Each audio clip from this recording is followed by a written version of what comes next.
This video, I'm going to show you how to allow video pin downloads on your Android phone on Pinterest. So to do that, you want to click your account in the lower right in Pinterest, click the three dots on the upper right and click on settings. Go to social permissions, scroll all the way down to the bottom, and here is the video pin downloads. This is going to allow people to download your video pins. Once these are 9 by 16, of course, then they can download and share them with others and even on other platforms. So as you can see, it says let people download your video pins 9 by 16 ratio and share them to other platforms.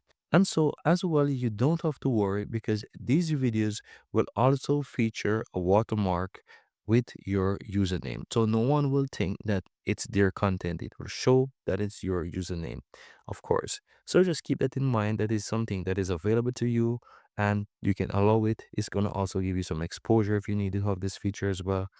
But that's pretty much all that you have to do, guys.